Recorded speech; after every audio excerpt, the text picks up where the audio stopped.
did that once, man. He did, and now I guess he's doing it full time. So it's good. Yeah, and I can only tell you about some of the stories when he and Rob were pups coming around training camp, and yeah, he doesn't want any of those repeated. So which is good. Go ahead. How can I help you? Well, That was short. How much better do you know your players than you did at this time of year? Oh, I mean, as far as knowledge and feel of every independent player, much more. And I would say that during the season, week by week by week, until you get them in game conditions, practice is one thing, but games are another. There's a knowledge there. There's a trust there. There's a feel there. I also think that at this time this year, there's also a knowledge and a trust about me. And I'm not as much of a shock to them. They're not as much of a shock to me. We've gotten a lot done. At this time, we're a lot farther ahead than where we were last year at this time. We had to continue to evolve throughout the season on some of the things we didn't have time to do during spring or training camp. You know, we have all that stuff done now because there's a common knowledge about what we're doing, and it's not foreign to them, if I could say that. I was just going to say, how much better is your secondary, and can you comment on Denzel Ward and what he brings? Good competition going on. I think John Dorsey and his group have done a very good job with increasing the competition, and competition makes us all better. There's a lot of newness there, and that area is probably the one that we're spending a lot of extra time with.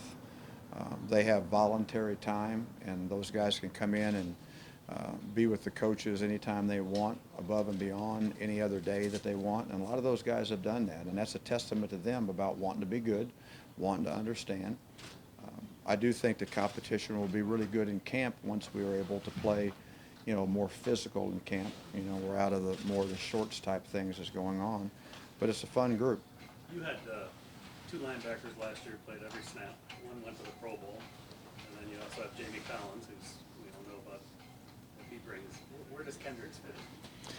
He's a great addition to the mix, and I don't think you can have enough good players. You know, he played last year with 4 guys on that team that I've already coached, so he's done his scouting report on me, and I've done my scouting report on him. So there's 4 players over there that he played with that some of them I've drafted, and some of them I've coached, won Super Bowls with, that kind of stuff. And let's see, Jim Schwartz was my quality control coach and linebacker coach, so there's some common knowledge there about him before he ever comes here, and I think he fits in perfectly here. One of the things that we do here, and this staff will be better about this than they were last year because it kind of caught a couple of them off guard, is every player has to play more than one position. And that's how we have the flexibility of the next man up during the season, and how you play the next best athlete, not the next guy on the depth chart. What's the next best athlete? So Kendricks fits in that well. He's a multiple position player. He's able to play inside and outside. He's able to play on the line of scrimmage, off the line of scrimmage, and he'll fit in with the packaging that we do. I think you see several of the packaging things that we do to where we play sometimes linebackers that look like DNs in their positioning, but they're not. Sometimes we play DNs in linebacker positions when they're not.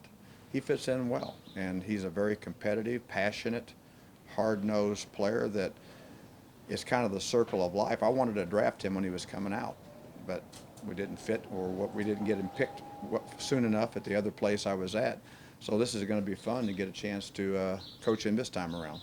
How when you have a rookie like one, Denzel Ward, to play a rookie at cornerback, you maybe run say some press coverage with him or whatever, how difficult is that for a kid coming in like that, and what have you seen from him? Well, from a intelligence standpoint, not very hard, because he has to count to 1 and cover the guy, the first one in from the sideline. So now, from an ability standpoint, that's another thing. But he fits in ability-wise, and he's covered some awful good guys. He's had a chance to play at a very high level in college. Both he and Myles, I will have to say this, I want to be honest with this, both he and Myles have fit in the locker room faster than most rookies I've had a chance to draft. And we don't move them, I don't move them up the depth chart without the understanding of how they're fitting in with the other veterans that have played on the field. And that when a veteran comes to me and says, hey coach, you know, we're better when Denzel's out there. So really? So now you're taking ownership of him? So really? Now you're mentoring him? Okay, we'll see. I'll give him a couple reps up there and we'll see. And then after that, when you give that kid the opportunity and that he fits in the room as opposed to just anointing him because we drafted him. He hasn't played in this league. I don't anoint anybody. And both he and Myles got the acceptance of the other veterans faster than most rookies that I've had. Sometimes they come in, been out of shape, entitled, all this kind of stuff, and then maybe they're not showing that around me, but when they get around the players, they start acting that way again. Players don't want to do that. They don't want to put up with that kind of stuff. He fits in the locker room well. And now he's going to have to light it up and play against good players. But I've got to do a good job of helping him and coaching him in the ways that needs that coach him to his strengths. He's one of the best press guys I've seen in the last few years at this level. He still has a ways to go. Yeah. But coming in, he has a base of knowledge that's pretty good.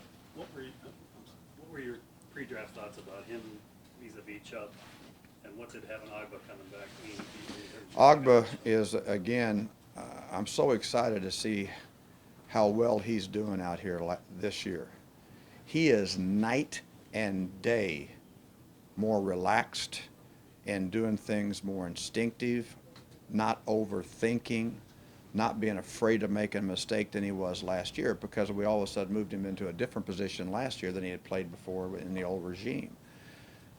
He, knock on wood, okay, staying healthy is going to really stand out this year. He's had a very, very good camp, and his health has been good. I'd love to have Chubb, but at this point in time, I don't think he covers the deep ball well enough, nor does he press corner well enough, nor does he intercept the ball well enough. So I got an Ogba, and I got a lot of other guys out there. So, but I think he's a really good player, and I really do. And knew an awful lot about him too, because the guy that was getting him prepared for the draft and all that kind of stuff was my D-line coach that I had many years ago that's retired now, and he's going around doing that kind of stuff. So I had a great report on him, and everything passed with flying colors on them. Denzel fits in with what we need to do and how we need to improve here and how we need to improve as a team here. And again, it'll all come out in the wash once you get a chance to play the games and, you know, help us win games. We got to win games. Why do you think Denzel and Myles earned the acceptance of their teammates so quickly? They're probably just accepted in other aspects of life, not only in team, more accepting. There's no arrogance. There's confidence in both of them. They've been raised the right way, you know, and I've been around a lot of people that moms and dad let them do whatever they want to do all their life. But you could tell moms and dads have structured their life pretty well. And the acceptance of being respectful and trustworthy and yes ma'am, no ma'am, please, thank you. You could tell that. And that's the same thing with your teammate. Your teammate can tell all of a sudden if you're going to come in and act like you know it all when you don't know anything at this level. So take your time, ask for help, be respectful, do the right things, and he did all those things and it's continued to do all those things. But give mom and dad credit on that. You know, and then also pass the blame more to mom and dad when it's not right. What do you see as the outlook for Myles, or the upside for Myles this season in his second year? He's a physical specimen, rare in lots of different physical characteristics. He's even further ahead this year on some of the conditioning regimens he's done than he was last year. You just shake your head. He's one of the few guys that I have had to coach that I know I'm going to have to keep my hand on to pull back. You know, one of the things with him is overworking. He works so hard because he does not want to be good. He wants to be great. And sometimes he can be his own worst enemy in that respect because he works so hard physically that he's got to do a good job with recovery also. The next thing is this, and he knows. He stays healthy, watch out. Now, we become better in the back end. and allow the quarterback maybe to hold the ball a little bit longer than 2.31 seconds, now watch. But he, in camp out here, this whole camp, I know if you were to ask anybody on the offensive staff or ask anybody on the offensive line who gives them nightmares, it would be him. And it's been fun because I've known Tyrod Taylor since he's been, you know, Tyrod was at Virginia Tech when my other son was at Virginia Tech, captains and all that stuff. And Tyrod's gone, yeah, you better get rid of it quick. You better know where he is. And they didn't do certain things in camp to where they can do some double protections and chip protections because we don't want to hurt anybody. But Myles has taken another big step, and staying healthy, you know, I would see him making a big breakout year. He's got to stay healthy and he's got to be on the field. He's such an easygoing personality off the field. Gary. Pardon me? He's Yeah, so easygoing. He is so easygoing, but here's another thing I would say about him. And I push him a little bit this way. I don't think leadership has any age. I think leadership starts with example. And if you're providing the right example, then when you open your mouth, holy cow, somebody might listen to you. His example of how hard he works, how diligent he is, how much he understands, his feel for the game, and his just overall intelligence. And it's not IQ intelligence, it's just normal common sense intelligence, makes him want to be asked a question. So his leadership will be more, but not unless he's willing to set the example with his effort, his technique, his playmaking, his production. You know, you all weren't out here a bunch because earlier in the camp, and when we were doing the conditioning and running sprints, he ran with the DBs. He ran with the D linemen. He ran with the DBs and the wide receivers, and they were having a hard time keeping up. Now, how do you do a 280-pound man? I mean, I'm just looking, wow. So that's what I'm talking about. Now, no one told him to do that. That was him. And he's doing a good job in leadership. He is. He's not too vocal. Right now, it's just right. And he and Denzel have fit in extremely well in the locker room. Not only because of ability, where guys say, I respect your ability, they respect their behavior. They respect their actions. They respect, you know, how they have come in with a respectful attitude. So that's important on who you're going to go to war with in the huddle on game day. How about Jabril Peppers? How is your revised secondary and his new role? How will that make him a better player? It is so much fun to get a chance to have him in the box. He also goes back and plays. He's one of the more versatile players on the team, can do a lot of different things. But the competition that's going on between him and Derek Kindred is lights out. Derek Kindred is one of the best strong safeties I've had a chance to coach in my career in the run game and zone pass game. Jabril has those same instincts, and Jabril's really, really good around the ball and having a chance to make plays on the ball, which is important. But what's been fun is to watch how both of them are pushing each other and how far they have taken steps pushing each other. And that's a great thing to have when you take a look at some of the things I've done other places where you see the multiple safety packages we play. And both of those guys play like linebackers anyway. But which linebacker you want me to take off the field? Which defensive end you want me to take off the field? So it's a good thing to have package-wise, and it's a good thing to have depth-wise because it's a violent, tough game, and hopefully everything will be going good. But it's been fun to see them compete and play. How do you see your defensive tackles? You've got the different guys there. What have you seen from them? They're much better. When I say much better, comfortable. Yeah. Because we were foreign, we were a lot drastically different than when you play in the 3-4 mechanisms where you're catching and reading, staying on your sideline of scrimmage. We're all vertical knockback, coming off the ball, knocking you back. That's why we were able to play pretty good run defense, and we'll play even better. All of those guys have fit in very well. They're all doing outstanding. The 4 returners that are in there are doing really good, with Caleb and Larry being the young guys. They'll take the next step. But Jamie Meter one of the best run players in the National Football League. You saw all those statistics last year, and they're doing very well. And Caleb and Coley are both doing very well at the 3 technique position, and then some of the brand new young guys coming in here are giving them a fight.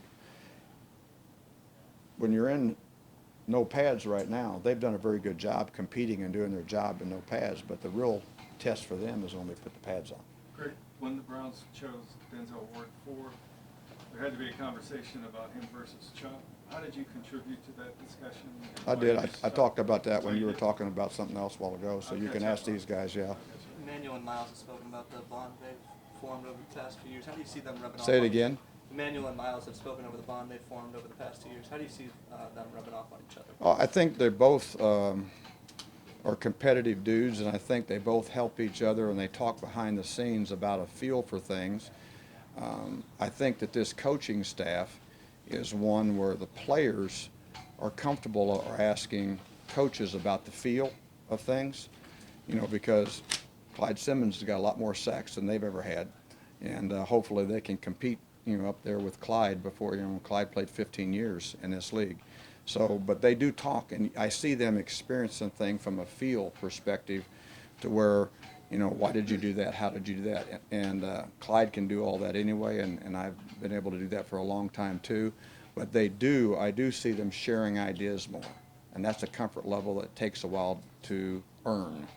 Greg, you used the term night and day on Ogba, I think, earlier in the conversation. But would you apply that to the defense as a whole? Is it going to be night and day for this defense as a whole? Well, I would say that we have to prove ourselves every week. I would say that there is a comfortability on language now. I think there's a comfortability on expectations now. And I think you'll see them playing faster, hopefully smarter and tougher, and that the production will iron out. When we do a better job on taking the ball away, we have to take the ball away better. We did not do that very well at all. And we got to do a better job when we get down in the scoring zone and the red zone. We've got to do a better job there. And overall, you'll see when those two areas right there expand because our secondary is better, we'll see as it comes out, then you'll have a chance to see the production even being better on defense. I think that. But we have to take the ball away better. We have to. This might be oversimplified, but why didn't you take the ball away better last year? Well, large part of it is that the people that are really, really, really good around the ball have instincts to be around the ball. And guys that you take that aren't as good of players, and you've taken them and ramped them up to their strength on just getting them to fit and do right, their awareness of the ball is not as good. We didn't make as many plays on catching the ball that we had our hands on in the secondary. And then, getting the quarterbacks to hold on to the ball a little more, hold on to the ball a little bit longer because we're covering them a little bit better. I think you'll see more sack-caused fumbles. And I don't think we had enough sack-caused fumbles in that respect. You talked last year about Peppers playing where he did because he was the best you had. Does the group you have this year allow you to play more the way you want to? So far, yes. And I think you'll see some guys doing a little bit more with attacking the ball in those areas right there instead of preventing things from being down the field vertically. One of the things I had to really think long and hard about when I first came here was, the previous 2 years, dead last in deep balls, attempts, production, everything. Last year we're number one.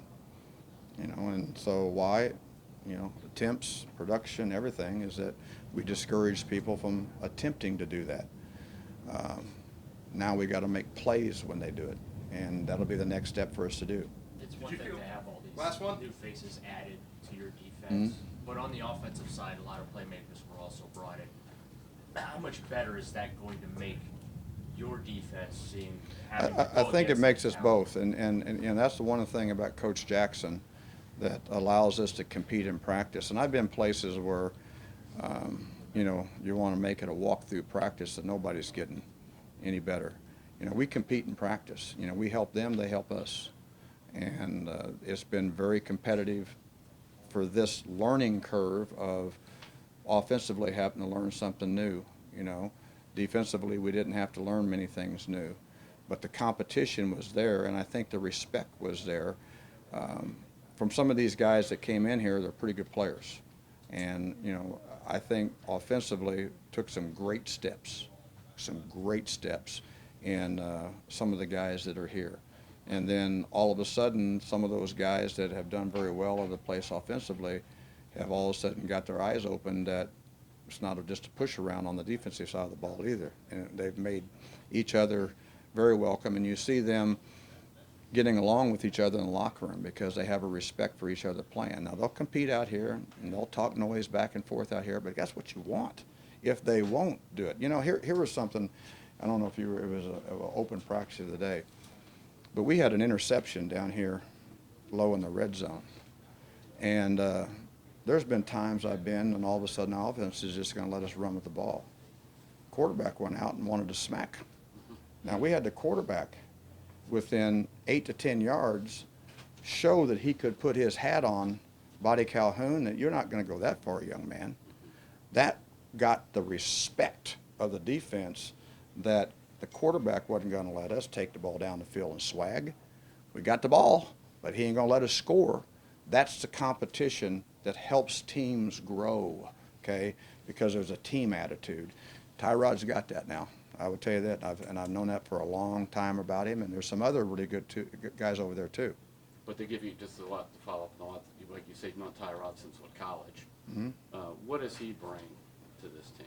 And more importantly, not only does he have physical skill, but you know the best quarterbacks I've been around in my lifetime bring leadership, bring accountability, bring uplift. Not only do I play myself at the position at a high level, but I elevate the other people around me to play at a higher level. And that's not easy to do. And then if you're really, really, really good, how do you get the other side of the ball to play better?